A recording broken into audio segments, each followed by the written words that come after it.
Jesús era realmente un maestro de hombres.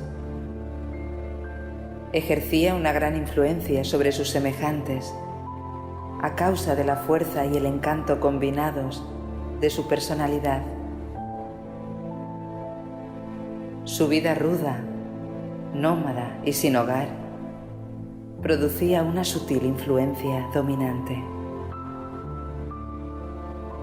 Había un atractivo intelectual y un poder persuasivo espiritual en su manera de enseñar llena de autoridad, en su lógica lúcida, en la fuerza de su razonamiento, en su perspicacia sagaz,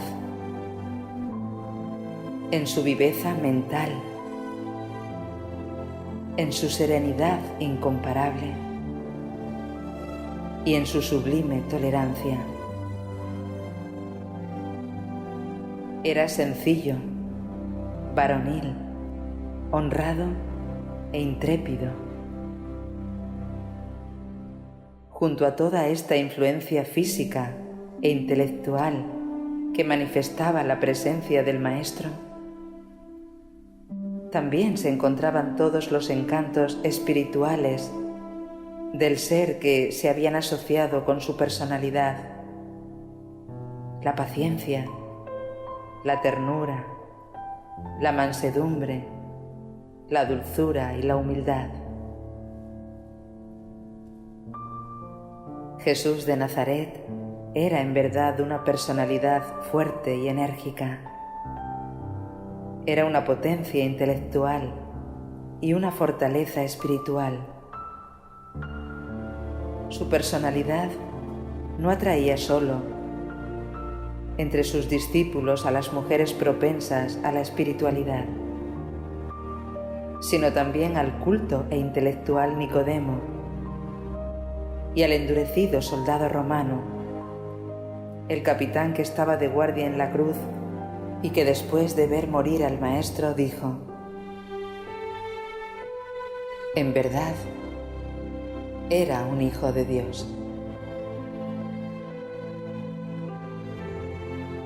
Y los enérgicos y robustos pescadores galileos lo llamaban Maestro. Los retratos de Jesús han sido muy desacertados. Esas pinturas de Cristo han ejercido una influencia perjudicial sobre la juventud. Los mercaderes del templo difícilmente hubieran huido delante de Jesús si éste hubiera sido el tipo de hombre que vuestros artistas han representado generalmente. Su masculinidad estaba llena de dignidad. Era bueno, pero natural. Y Jesús no tenía la actitud de un místico apacible, dulce, suave y amable. Su enseñanza era conmovedoramente dinámica. No solo tenía buenas intenciones, sino que iba de un sitio a otro realmente haciendo el bien.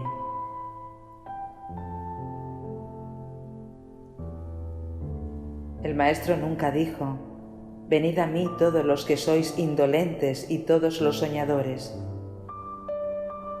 En cambio sí dijo muchas veces: venid a mí todos los que os esforzáis, y yo os daré descanso, fuerza espiritual. En verdad, el yugo del Maestro es ligero, pero incluso así nunca lo impone,